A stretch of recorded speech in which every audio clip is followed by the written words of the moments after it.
Okay, cool. I almost started the stream without the mics again. Somehow, I continue to do that. I get everything ready, I get it all set up, and I go to hit the switch to main scene to start yapping, and my mic's over there. You'd think, after a year and a half of doing this, I might have my stuff together. Well, not yet. I'm working on it, folks. So, welcome. Good Friday. It's at least sunny here in North Carolina. I hope the weather's decent enough where everybody's at. So that way, when you do get a chance to go outside, it's good weather. That always helps. So today, big goal is to just help figure out. I mean, that's our goal every week. That's really what we do. That's what our chat is fantastic about doing. One of the things that came up in Discord was everything that's going on. There's a lot of change. And what do you do? So that created this spark, this concept in my brain about the times when you're in business or maybe when you're in life that you realize maybe there needs to be a change. So there's things I want to talk about when a business pivots. And I consider myself lucky to have been in a position where a business needed to pivot. We successfully pivoted. That was a weird, scary time. We realized that our existing product, our existing revenue stream was going away because it became a commodity. And our customers were actually our biggest competitors because they were bringing what we did in-house. So that was scary. So what did? We had to figure out what our future was. That entailed new technology. It entailed a new business model. We took our time. I feel a little bit weird saying this, but if you go back and listen to our most recent Metacast, Bob and I discussed about not panicking. In that moment, one of the things that helped us was not panicking, being intentional and thoughtful about the decisions we made about how we were going to transform the business. That worked. In the end, it worked. It took a while.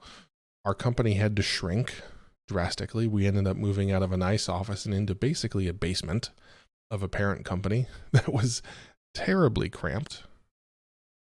But we had to do that to ensure our long-term success. While we figured out how to chart our new path, we had to constrict on everything that we were doing. Then we figured that out. Then we charted a path of where we were going and how we were going to get there. It worked. I wasn't there when it worked. I got the offer to go work at Dude Solutions, which was a fantastic opportunity, but I've kept my eye on that team and that product, and it's worked. Some good, smart people making that happen. But a lot of sacrifice was needed. So there's that. There's the business view. So I'd love to hear from all the viewers out there, things like that you've tackled. Then also there's just the personal side. So let's take a very real example where we had to figure out what we were going to do. Oh, off-screen daughter. Off-screen daughter's going to stay off-screen. So our neighbor goes to a school where a teacher was believed to have COVID-19. I don't know if it was ever confirmed or not. She was tested. I don't know the details of that, but our friends or our kids play with their kids every day. So we had to figure out, what are we going to do? And it was this delicate balance of trying to protect our kids and our family, but also doing everything in our power not to isolate this poor 9-year-old child that was already kind of freaked out. Do we rip our kids away and say, hey, like, we're not being near you? Now that's part of quarantine and isolation. But in the end, the decision that we decided to go with was we sat down with our kids like, hey, here's the deal. Here's how we protect ourselves. Don't be mean. Don't keep this person at a long distance. Still be friends, still be supportive, because remember, this person's concerned. Your friend is concerned. But then also just be smart. Like, okay, here's the extra precautions that you should take. So it's all these little pivots along the way that happen, be it big business pivots or little personal pivots. Like last night, we needed some groceries. We decided to go to the grocery store. We found some things. We found some things we needed, not everything that we needed, but we found some things.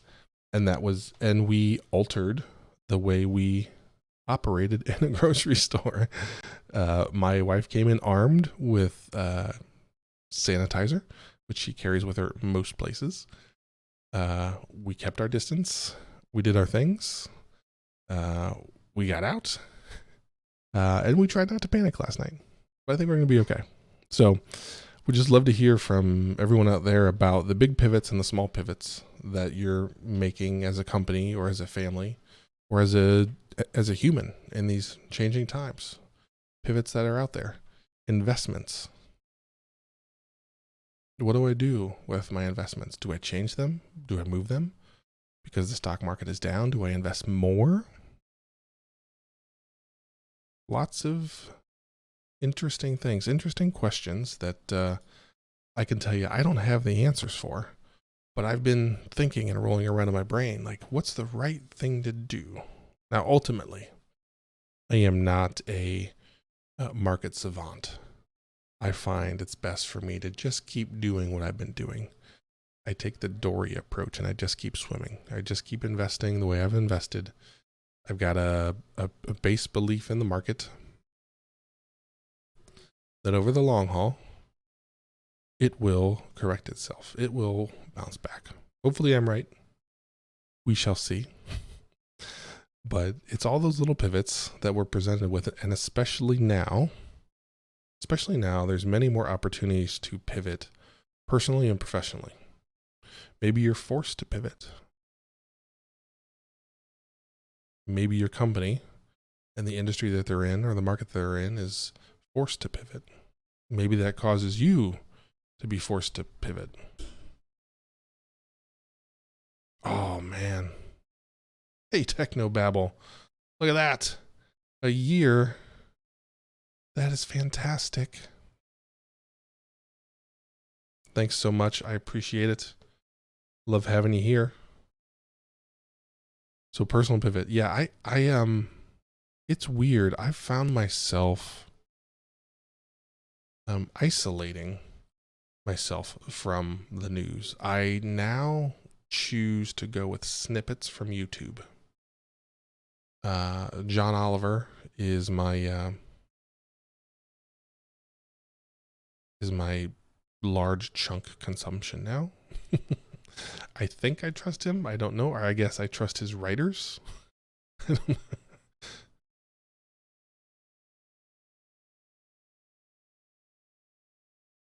Yeah, I agree, Charles, that the smaller, the more frequent pivots, the higher likelihood of success. Almost sounds like agile. Maybe this thing we talk about is applicable in more ways than we ever thought possible. Or maybe I'm just crazy. You decide.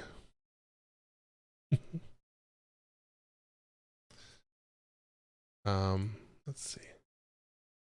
Oh no.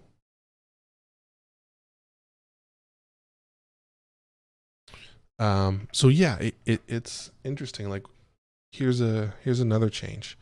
And I'd be interested to hear what folks have seen out there with their family, especially parents or grandparents that you have out there that are trying to figure out how to handle this. One of the things that we did, we had great intentions and it backfired.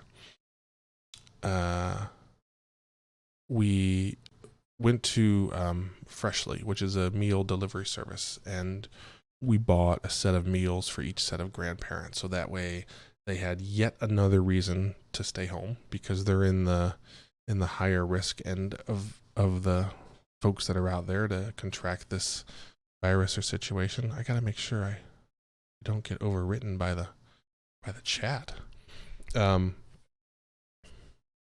Trying to help them make little changes. So that was something I saw Alexis Ohanian did for his parents to try and help them. I did pivot the camera. Well played, sir. And we did that, but the problem is that they're like Freshly is crushed, and they couldn't instantly fulfill our orders. So there's a delay, right? Totally understand. But we tried to force a pivot on our parents. We'd be like, you should stay in more. Maybe you shouldn't go out to eat. The more you protect yourself, the better. So it's those pivots. What else is out there? Who else? I mean, I guess we're all either mid pivot or starting a bunch of little pivots. Like work from home is a thing for me. Now it's every day. I can tell you. So everybody's home. We've got 5 folks in the family. This seat right here is where our youngest does all of his schoolwork, because they started doing virtual learning. And this is the setup that's best for him. The older siblings all have Chromebooks, so they can do stuff wherever they need. So that means I spend my day downstairs in an office. We actually have an office we don't use. So spending some time this weekend to reconfigure that room so that way it's more effective for me, since I'm going to be spending significant amounts of time there while kiddos are up here learning. This is also just their hangout space. So I want to make sure that they have their natural place to hang out and do their thing while all this stuff is going on. So I've got pivots everywhere. Tell you.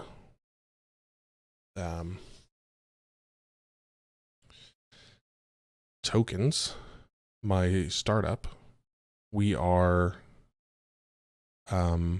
trying to pivot as quickly as possible. Our market, our consumers, our Twitch viewers, our Twitch streamers. There's this real world scenario with all of sports programming being removed from all the broadcasts, that there's a void. There's something that people are going to have to fill their time with. Also, a large section of the primary viewers, consumers of Twitch, are home more than they ever have been before. So there's this sprint to wrap things up and get things shipped. If you were on a stream either a week or 2 ago, I think it was 2 weeks ago with Bob, where Agile Biker was rightfully so being a pain in my side trying to get me to ship the darn thing because of the situation that was going. Well, number one, I needed to ship it just in general. I've got to do the thing. I've got to kick it out there. But now everything, the world, the environment that we're in has really accelerated that. So there's a sprint that I'm going through to try and get this out there, get this thing launched, get some awareness of it, to try and help solve the big problem we're trying to solve. So there's that. So I'm pivoting. I'm like I don't know what a pivoting machine would be, but that's what I'm doing right now. And I imagine we're all in the same boat. If your company is trying to figure out how to handle this new world, yeah, perhaps I should deliver working software frequently. And the painful thing is that you can take the frequently off. I just need to deliver working software. Then I can worry about doing it more often. I just got to get the daggone thing out there. Yeah, and that's a very real reality. VA Agile is that this new world is going to create new markets, new opportunities. The question is, will they sustain? That's one of the things I've spent a fair amount of time talking with coworkers and friends about. What is going to fundamentally change? Is it going to be how we shop, how we work, how we live, how we eat? Or is everything just going to return to the way it is? It's one of those interesting questions that We'll all find out. We'll all figure out together. Our government is going through some pivots. I think everybody's government is going through pivots.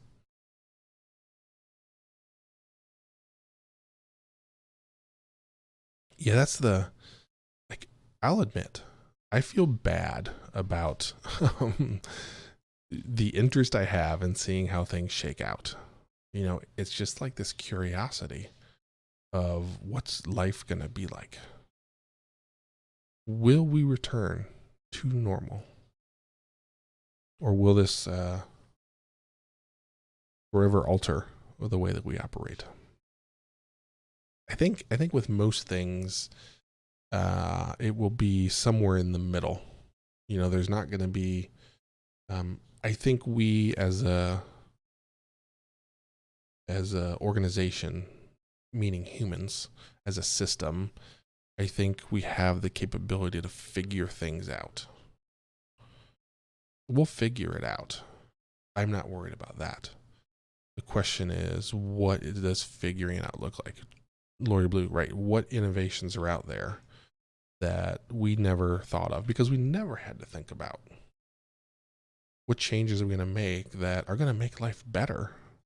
Even though we could have made those changes maybe 5 years ago, but we never had the reason. We never had that little nudge to get us to jump off of that diving board into the pool, into the scary pool.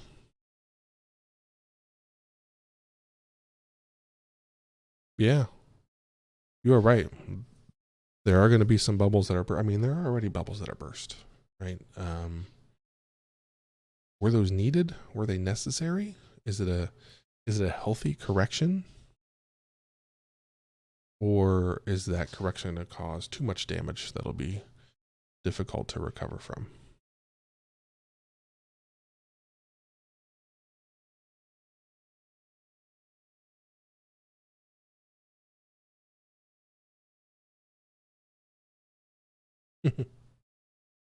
You know, on that last comment about we don't want them to. One of the things I want to put on the table is I'm going to pay attention to myself. I think I prefer working with people. Can I work from home? Yes. I still think, not still think, but as of right now, my preferred operating approach is in a room with other humans. The question is, as we work our way through this, do I adapt? Do I innovate personally? Do I pivot myself? And do I learn how to get that same, whatever it is? Is it energy? Is it a connection? What's that thing that I value when working in a room with other people that I enjoy better than working with people on Zoom or something like that?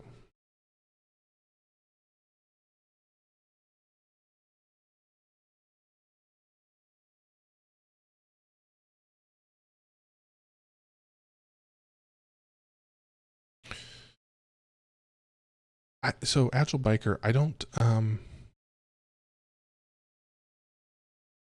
Yeah, that trust thing, Pegajago, that's a real thing. Um, Agile Biker, I'm not sure if it's weird because I'm an introvert. You might not know it from a guy that has a podcast and a Twitch channel. But I tend to recharge solo. So I don't know why I mean, we all know I'm a team guy. I've talked about that a lot. I'm a big believer in team. Maybe what I've not figured out is how to be a great teammate remotely. Maybe that's I wonder if that's it. I don't know. We'll figure it out together. That'll be one of those things. But yeah, I do think there's a lot going on around trust within organizations as they start to figure out how do we make this work? It's going to require new levels of trust, new levels of empowerment, everything that goes along with that, right? It is an interesting experiment.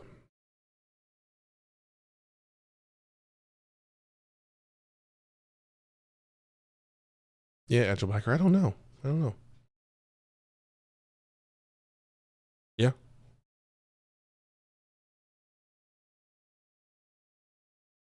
So many, like, just take a very real world example. My children, um, my my daughter is in the traditional public school system.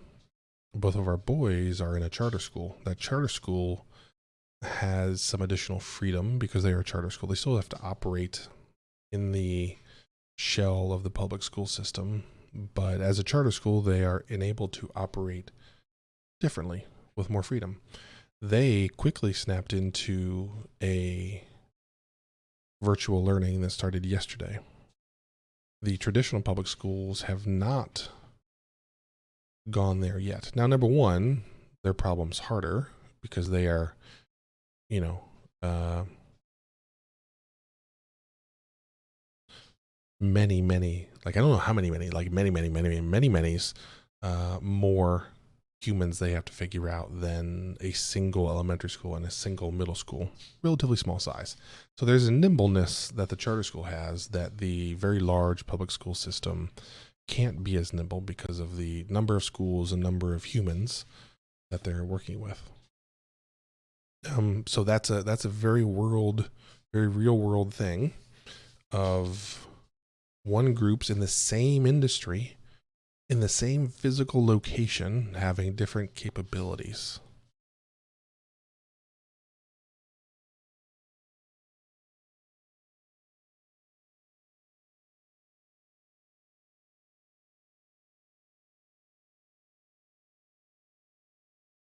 So when you talk about the work itself we are doing will change, not just the way.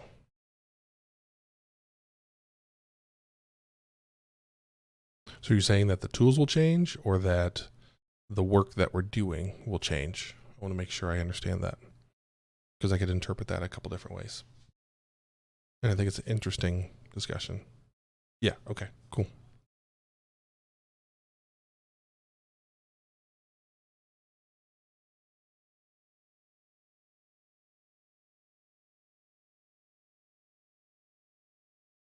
Yeah, different architectures. That's an interesting thing to wrestle with.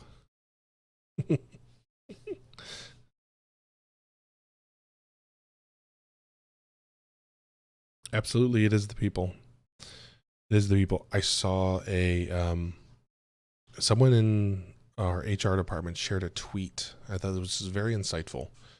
Shared a tweet from a person where they plan to, in the next hiring process they go through, when they are interviewing the companies that they're talking to, they're going to ask about what changes they made, how they operated during this situation, because they want to see that window. And this is a fantastic question. I'll tell you why I think it's a fantastic question.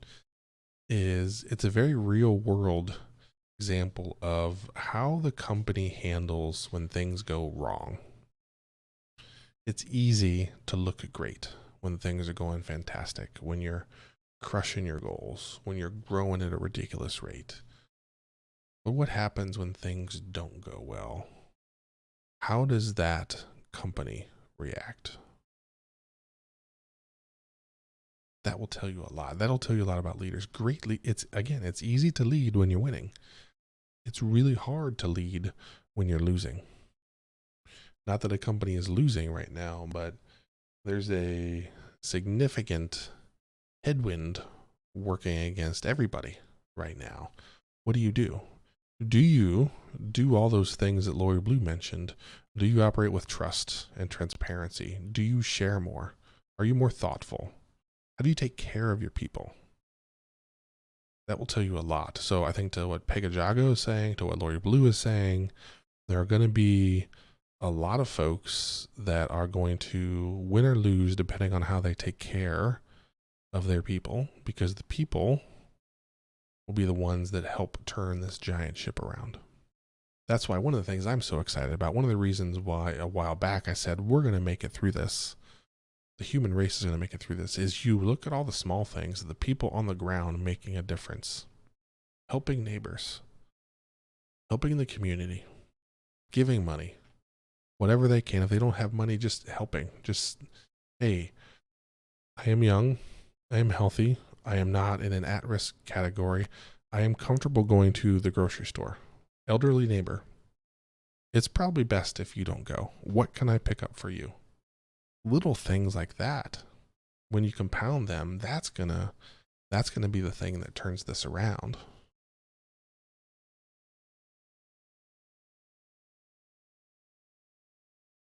Yeah, that's exactly it. And the thing about that really struck me with that is it's in the same industry, the same physical location.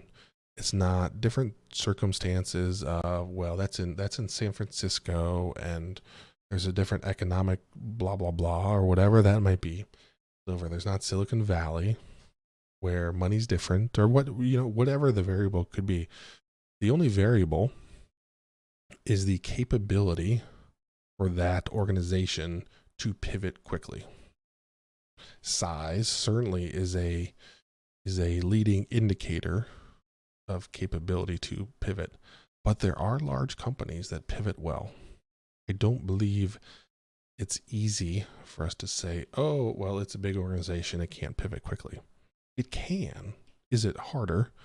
Does it take more effort and energy and organization? Yes, but it can.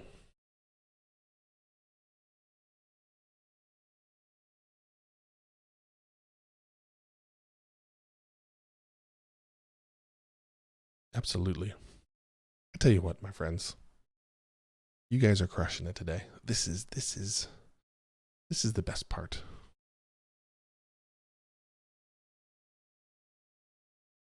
I love and appreciate the dialogue that you guys have.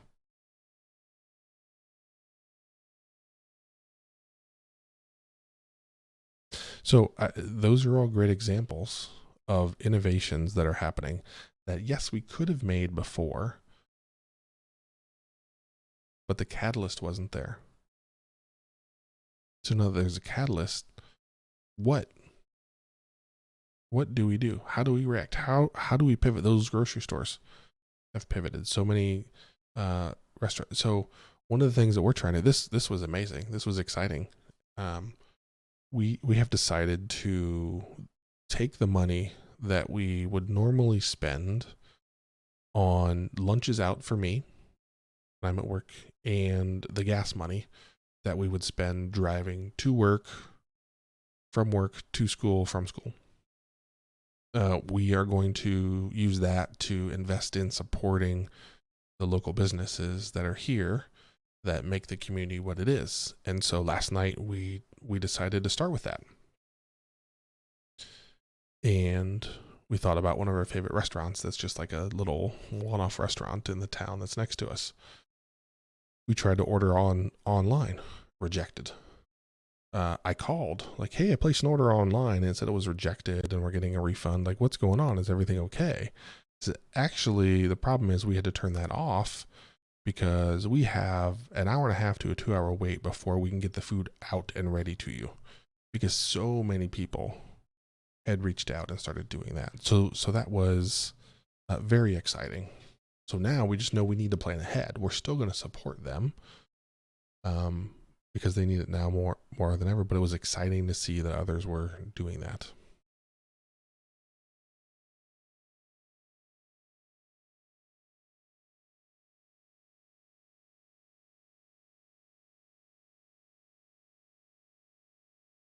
That drive-through supermarket is an interesting situation. If you look at Amazon's approach to grocery stores and how they handle payments, where you just put things in your cart and that captures it and you go. Does that get accelerated? It increases the social distancing opportunity. There's no handing of cards or cash back and forth, although I was able to do that last night and pay with my phone. So that was about the only thing, was stuff getting put in.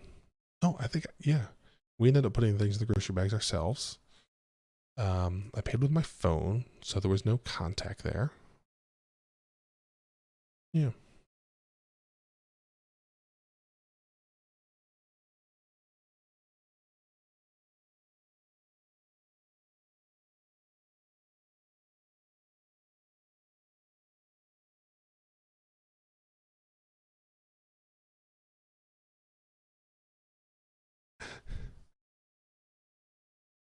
Yeah.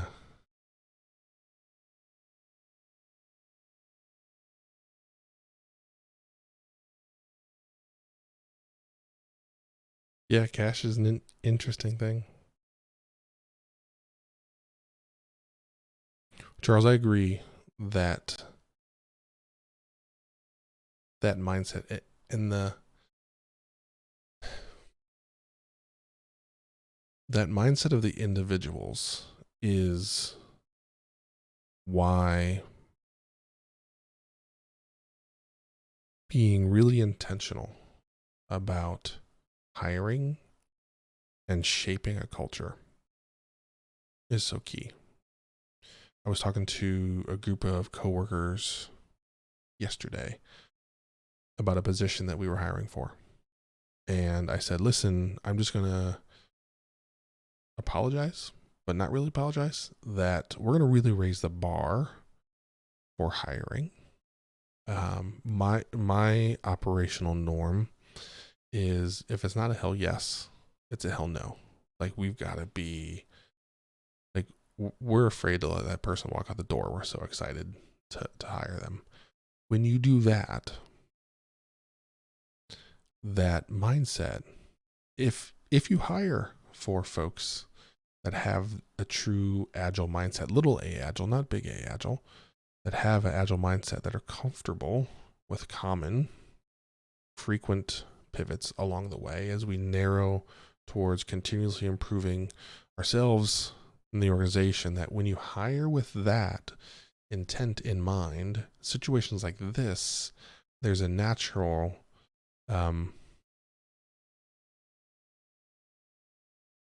what, I've put my foot in my mouth with Agile Biker. I found that when you hire well, your rudder, the rudder of your organizational ship, will move quicker. Will be more agile. So, Agile Biker, let me clarify. It was 2 hell yeses that we had to choose from. It was not a hell no.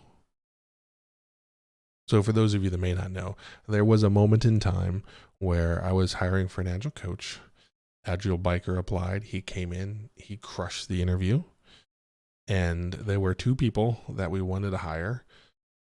One of the things that I realized I should have done is I should have been better about running the organization and going and finding a way to hire Agile Biker. At that moment in time, I wasn't savvy enough to be able to make that happen. So I had to choose one. Now, when I have the opportunity to hire really great people, I figured out ways to make that happen and not have to let some folks not come in the org that really would be beneficial. So that's where Agile Biker's coming from. It's a long running, I don't always say joke. It's not really a joke, but it's a good like flick in the head from Agile Biker. Like, you remember when you did this? It is a funny story. I just wish I could not find a way to be sad whenever the story comes up.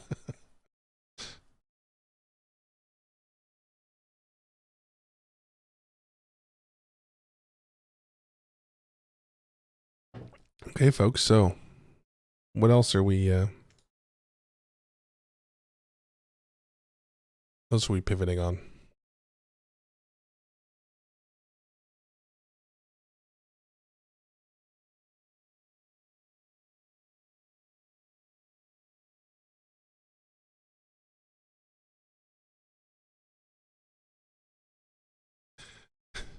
Yes, Technobabble. You know,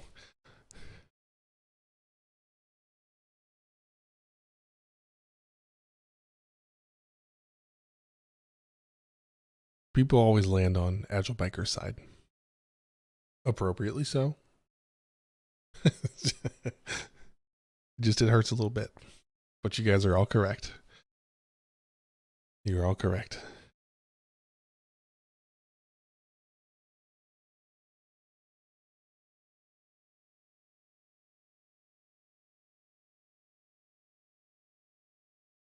Okay, so social interactions. One of the things that I've seen folks do, one of the things that we're doing,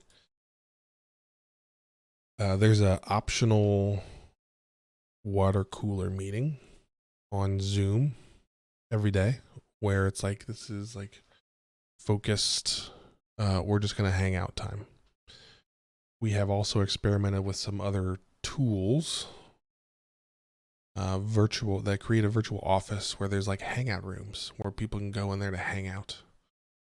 We also have a pretty heavy adoption of Slack, which really enables that. And there were already pre-existing like non-work centric channels. Ended up creating more channels in the past week or so. It's been interesting as people adopt those as a way to find those connections. Oh, I lost my chat. Here we go. Okay.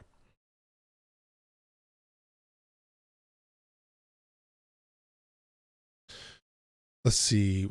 There's also been photo and video contests to encourage people to share setups, what's going on. You're locked in with the kids. What are they doing? Is it a positive experience? Is it a bad experience? Is it a great experience? You know, we're all in this together.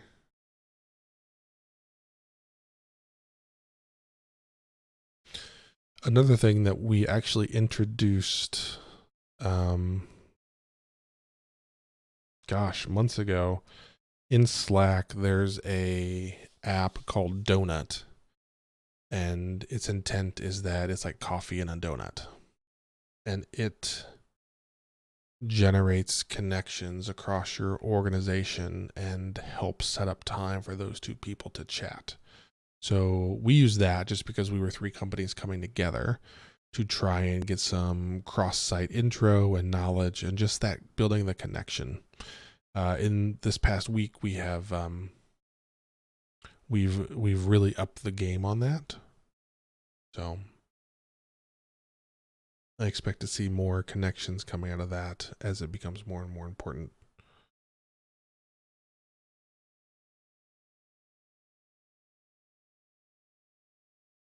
Ooh, I like that about describe your pets and kids as coworkers.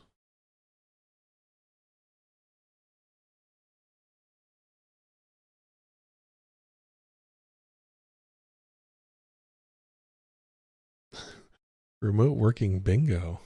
Ooh, I'm intrigued by that.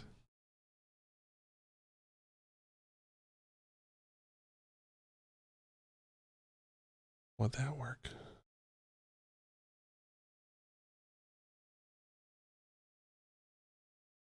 Yeah, what do we could do with that?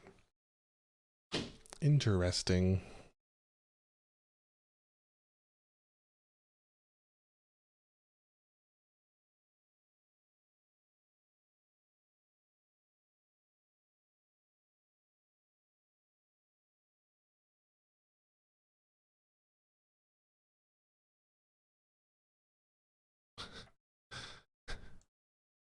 Yeah, that's pretty funny. But you gotta let them in or out.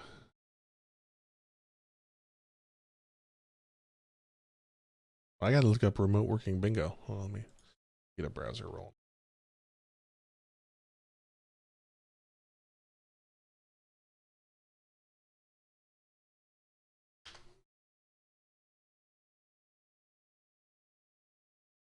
Conference call bingo, right? Remote caller bingo. Okay.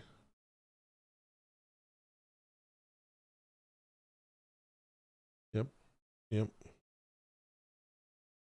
So here's an interesting thing.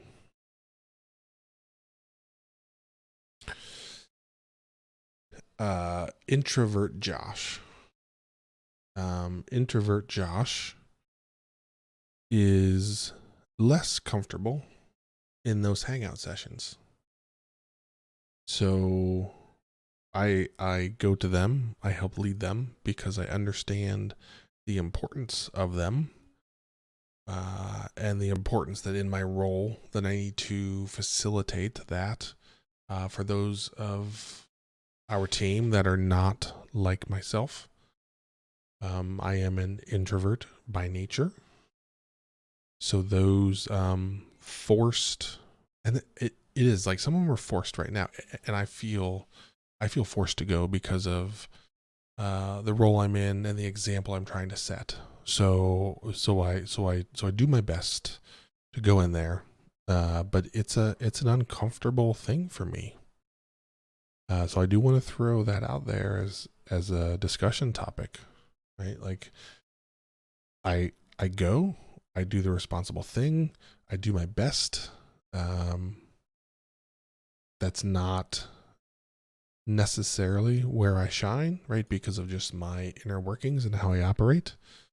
But it also can be a challenge for some folks. So I'm just throwing it out there.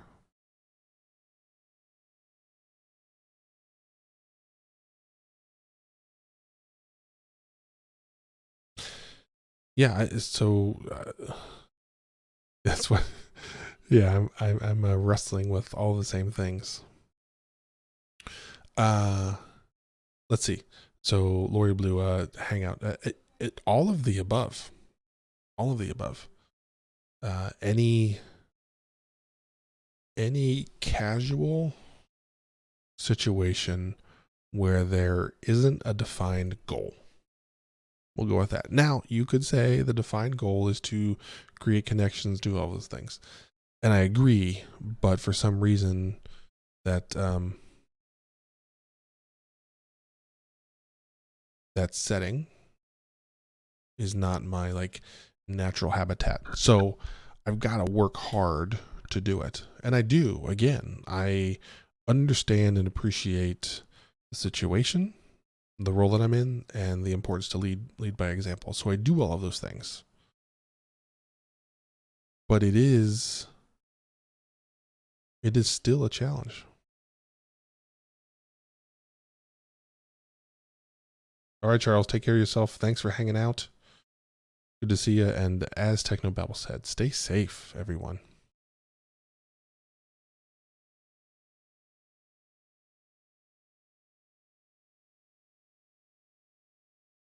Yeah, so it's to all of the feedback that's coming back. Like I said, it is an interesting experiment. We talked a while back about I am a very situational leader and coach, and being able to read and react is where I believe I excel. That the distance of video chat and everything is presenting a new challenge for me, which is cool. And I'm learning. So that's one of those things. I think you're also seeing that show up in these hangout things. Like I'm that guy that just kind of sits there. I'll nod and laugh and chuckle, but I'm not out in the dialogue leading. You know, we'll jump in. It's funny. I end up taking the speak when spoken to situation. But there's times again where it's like with my role, if it's quiet, I feel this obligation to start some chat or start some discussion. Sometimes it works. Sometimes it blows up in my face. But I do my best. But I do think there are folks out there that are like me. You know, there's a significant portion of the industry and technology that are introverts, and sometimes we end up in a role and or situation where operating as an extrovert is part of the job. So that's one of the things I just want to throw out there for everyone out there, that it can be a challenge. It is a challenge. But if you look at, we did a Strength Finders thing at work, and the thing at the top of my list was responsibility. So I force myself to do things when, like, I know this is the right thing to do. I'm not excited. It's maybe not the thing I'm most comfortable with, but I have an obligation to do it, so I do it, and I do my darndest to do a great job.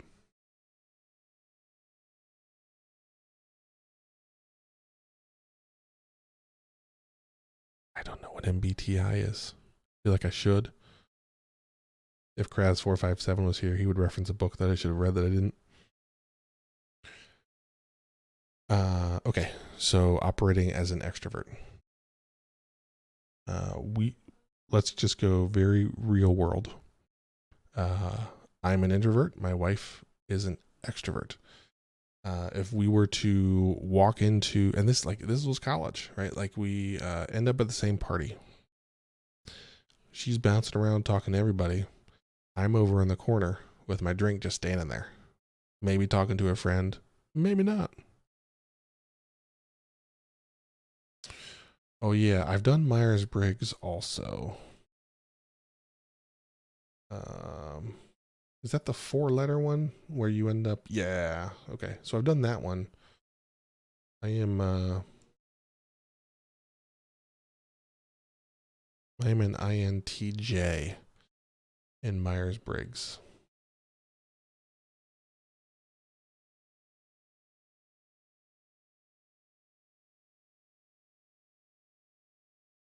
And it's funny, I shared a description of INTJ.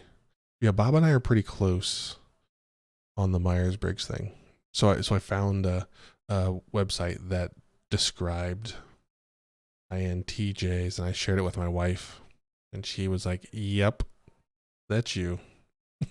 Not in an excited way, not in like, "Yes, that's so awesome." It was like, "Yep, that's you." Yeah, so actually, Pegajago, that's what we did at work. Was everybody did Strength Finders. Let me find that.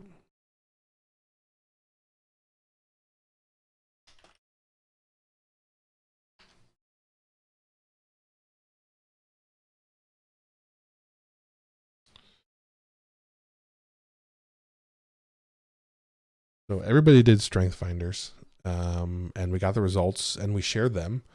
And one of the things that one of the other leaders in the org suggested we do, and it hasn't been fully adopted yet, but I think it's a really good idea, is on your cube or office wall or whatever it might be, post your top 10 and bottom 5.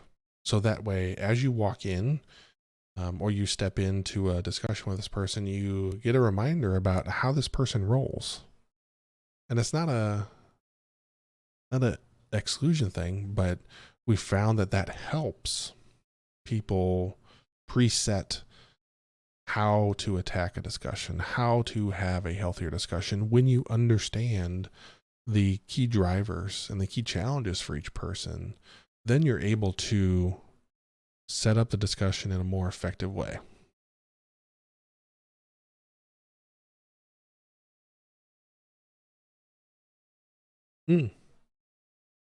Interesting point.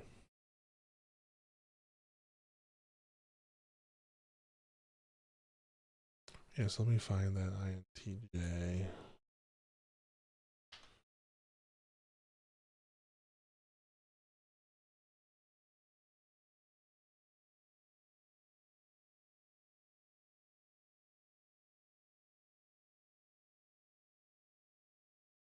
I feel like I've done disc too. Is disc the colors?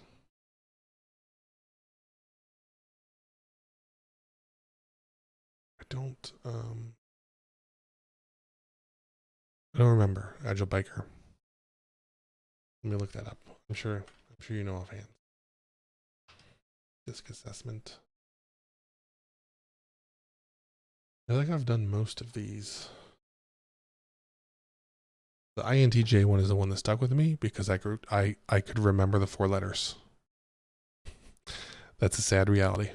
It was easy enough for me to identify myself with 4 letters. So you can use that however you like, but that's the reality.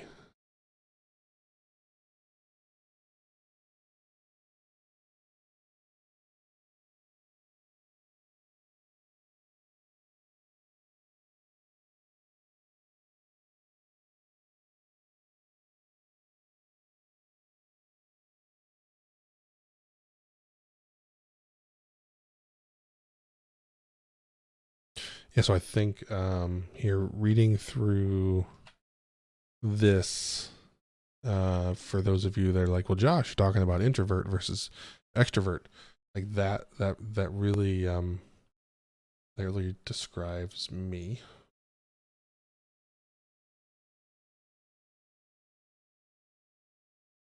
Often operating alone, for good or bad.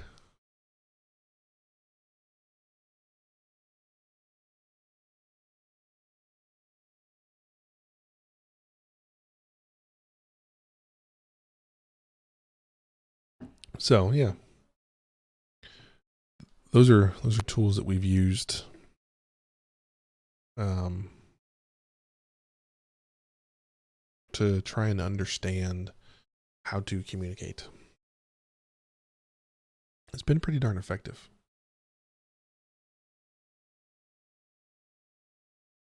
Yeah, what I found, Lori, is that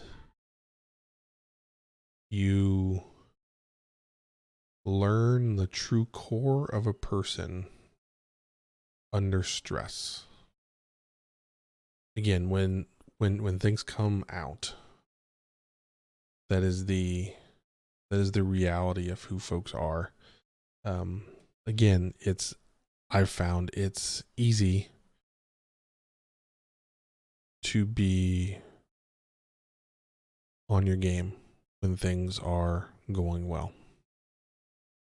It's in those trying moments, like we talked about in the last podcast about don't panicking. It's in those moments where you understand what people really value, as we talked about in this stream, finding out about how companies, organizations, individuals react when something goes wrong. Are you the toilet paper hoarder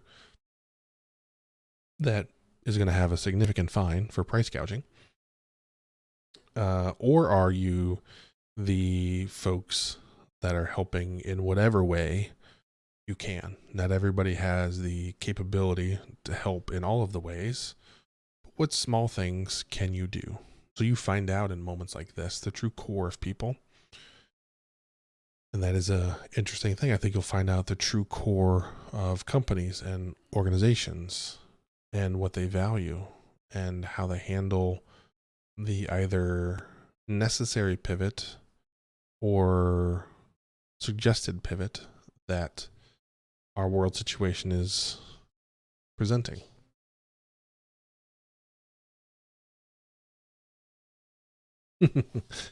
Yeah, I've been thinking about Ready Player One. Good movie, better book. I really enjoy the book. And like, what if it ends up like going ridiculous? And like that's the new hangout system. Interesting. But so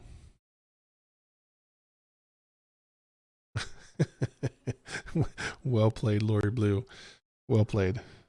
I read most of my books. I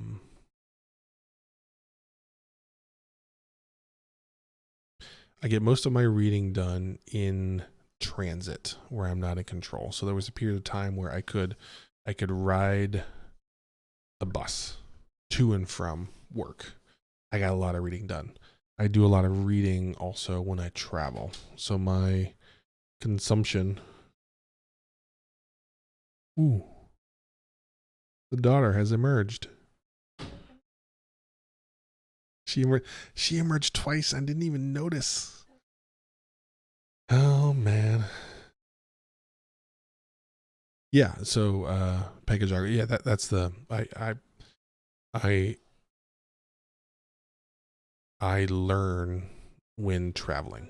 I guess is the way that I do. I've tried um, podcasts. I'm sure there'll be a cat sighting. Lawyer Blue. There's two cats now, so might be multiple cat sightings. I went through this. I think we talked about this before, where I tried to really take advantage of my commute and learn in that half hour to 45-minute window to and from work every day. What I found was that I was like more tired. I was more. Or cat? No, I don't think that's a cat. I think that's a. Oh yeah, that's laundry. Look at that. That's a Bengals sweatshirt for our youngest son. Man, Lori Blue's on it. Um, yeah, we fold laundry and then we set it in front of their door and like, kids, put this away. So you can see Lincoln has some work to do. Yeah, so I found that I need a disconnection point. I I do best when my commute is an escape. That's why a lot of the books that I read during my commutes on the bus. So I read The Lord of the Rings. I read a lot of deep, heavy books like that during my commute, and that was my disconnect. So that was my like, okay, I'm turning off work now. I'm resetting my brain. I'm doing this, and I even found that I just in reality, I'm not great with audio that I need to be thoughtful about while I'm driving. I I am not good at that. I think there are people, I think many people are better at it than I am. But I've found that when I drive, I, I'm a more effective driver, which is pretty darn important when it's audio that can just be there and I don't have to consume and process. Many podcasts, business type podcasts where I've got to think. I am not capable of devoting the brain cells to it, and I'm like, yes, I listened to that, but I don't feel like my brain did anything with it. So I've just kind of accepted, like, hey, this is Josh. We're going to use it as disconnect time, and do that. So I am trying to figure out how to incorporate that stuff because I'm not good at that yet. But I got to figure that out. Yeah, I don't, and I've tried so many different ways to make that work that it was just like, okay, Josh, this is reality. So yeah, like even books like uh good science fiction books that I would be excited about reading. If I can't really hear and consume every word, I don't I don't do a good job um, of like consuming that. Like I hear it, right? But if I had to write you a book report after doing that, I would fail. You would flunk me, right? You'd be like, you got to go back to school. Um, so like, and it's weird. Like when I read, I need silence.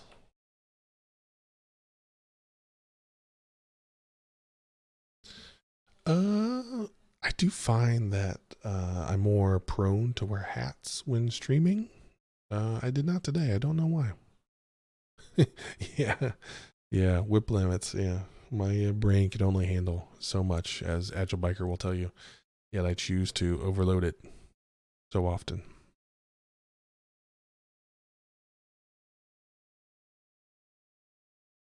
Yeah, I thought you might like that, Agile Biker. I thought you might. Yeah, I do. I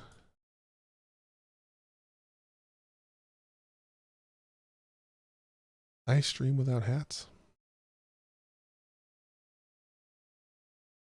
Okay. Well, we are near um shutdown time. And one of the things that I haven't been able to do yet is build my like shutdown scene. So I end up having to just hit like stop and it shuts everything off. So what we're going to do is we're going to try something that is pretty native in Twitch, where we are going to raid a channel. So one of the channels that I follow is live. They're mostly science and technology channels. So trying to support others like us out there. So I'm going to shut it down, but I'm going to hit the raid button and we're going to raid Adam 13531. Let me go see what he's doing here. Let me see. Adam, there we go. He is live. Let's see what, as a preview of what's coming when I hit the raid button. He is, oh man, like security hacking. Wow. That's pretty cool. So I'm going to hit the button. I'm going to go eat lunch with my kids. And in the meantime, we're going to go raid his channel, add some more viewers. You can hang out if you want. You don't have to. But it's another educational stream, which I appreciate greatly. So we're going to do that. Before I hit the button, I want to thank everybody. This was a great stream. This is a great stream because of everybody engaging. As you know, Twitch only works. Well, I believe Twitch works best when there's a strong community, and you guys are that community. So I appreciate you coming here, hanging out. I appreciate the thoughtfulness about the situation that we're all in, and I look forward to chatting with everybody next week. Feel free to reach out in Discord. That can be another hangout. We can hang out together. And I look forward to it. Again, let's hang out on Discord. I'm a better hanger outer on Discord, so I'm good there. All right, folks. I'll see you.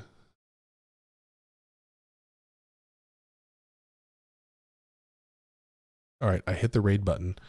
I don't know what that's going to do.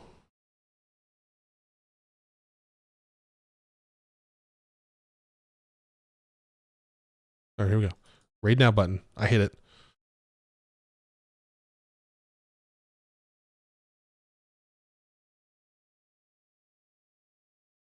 I don't know what's happening. Okay. I'm still going to hit the stop button. I'll see you next week if you're still here.